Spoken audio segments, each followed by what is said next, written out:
Here's lending. Here's something very important I want you guys to think about as you go home. This is commercial industrial loans at commercial banks. Lending has dropped off at the largest percent in history of bank lending. Lending has dropped off. How do banks make their money? Lending. Lending has dropped way off, right?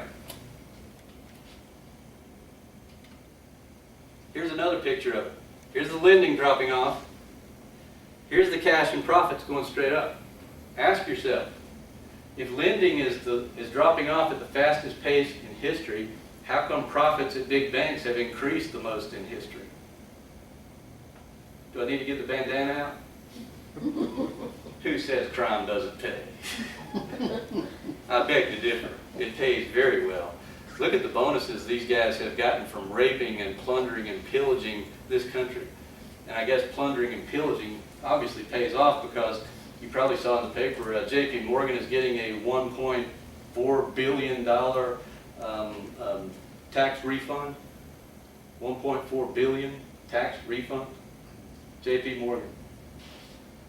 So plundering and pillaging, I guess, does pay. They probably wrote it off. Anyway, ask yourself that. How come lending's going way down and banks are making more money than ever? Huh. Normally it doesn't work that way. Here are the S&P earnings inflation adjusted. This is something that's very important too. As you can see, they're worse than they were in the Great Depression adjusted for inflation. That's pretty amazing too. Home values, what's going to happen to our houses? We're in recovery, right? Well, this chart says to get back to the mean, the normal home prices, we got another 50% to go, so watch out. This is recovery. This is what it looks like.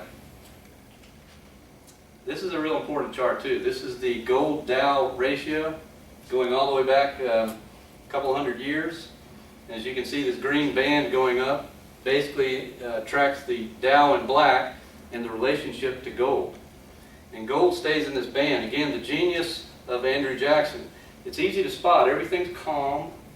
Everything is intact. Wherever Andrew Jackson's hands were, the economy functioned very well. Right in this band. Now, the Federal Reserve was created right here in 1913. You can see everything went crazy.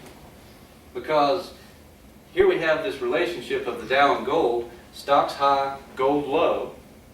Stocks high, gold low. We got the 14,000. Stocks high, gold low. Okay? Now, stocks have been falling and gold's going back up. Right? So stocks low, gold high. Stocks low, gold high. Now we're creating this band, right? So where do you think gold is going? Do you think gold is going up or down? So in other words, if this chart continues on and gold high, this black line has to drop way back down here. This black line is the Dow. So the gold Dow ratio is telling you if gold keeps going higher, the Dow is going to fall. This is why the central banks are trying to sell down all the gold and badmouth it, short sell it, do whatever they got to do to keep gold down. Because they know what's going to happen if gold goes up. And they might lose the recovery effect. Now, this is the Treasury spreads. Here's something else important that you need to know. You'll know more than anybody that you talk to after you watch this. Here's the Treasury spreads. This is a 2-year, 10-year, 20-year yield spread of U.S. Treasury bonds, right? And the candlestick in this red is the 2-year, and the blue lines and all this other stuff are the 5-year, 10-year, 20-year. Now, throughout history, whenever there's an inversion, that means the 2-year is yielding more than the 30-year, or more than the 20-year, or more than the 10, or more than the 5. That's called an inversion. When an inversion happens, a recession follows very quickly. That's not normal. That's why circle the inversion. Circle the inversion. And we have these ignoramuses that run the Federal Reserve that try to ignore this because they're trying to manipulate the stock market. But clearly there's an inversion. Now, in February 19th, Bernanke said at the Humphrey Hawkins testimony, the inverted yield curve is not signaling a slowdown. February 19th of 06. March 20th of 06. He said, second, as I have already discussed, to the extent that the flattening or inversion of the yield curve is the result of a smaller term premium, the implications for future economic activity are positive rather than negative. Boy, this guy knows what's going on, doesn't he? That's why I say he's hunting wabbits up here. February 14th of '07, he said that he did not see the inversion curve as putting tremendous pressure on the banking sector.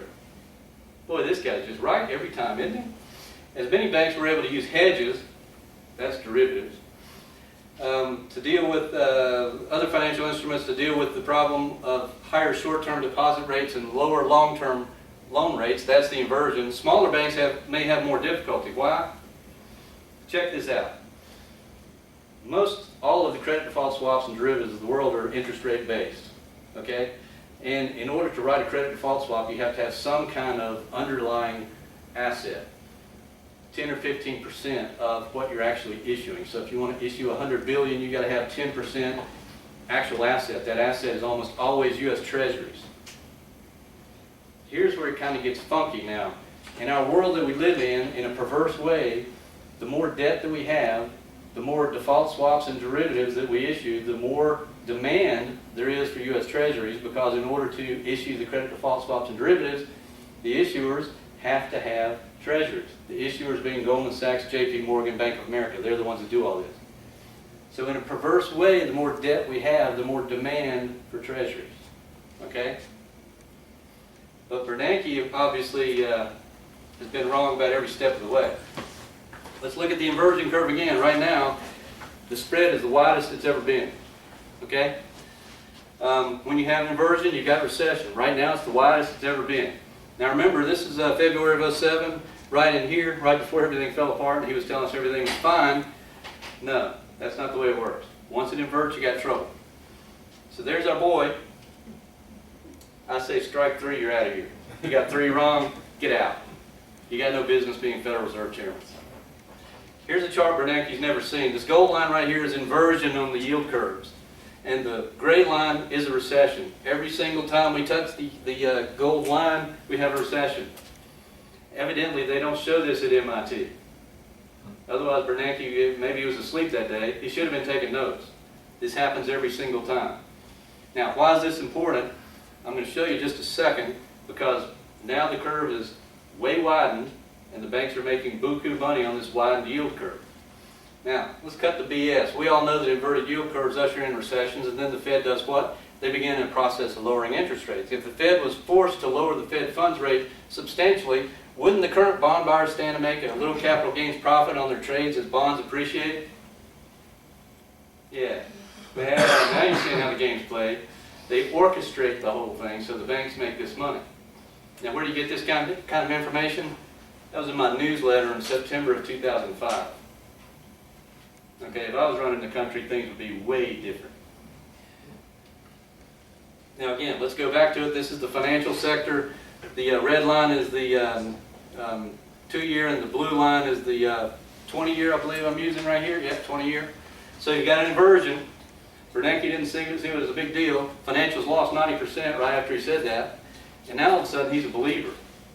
This is real important. He's a believer now. Now they've widened the yield spreads. Now if you were paying attention yesterday, 10 years sold off tremendously, but the short end gained tremendously. Continue the spread. Continue the spread. This is how the banks are making money.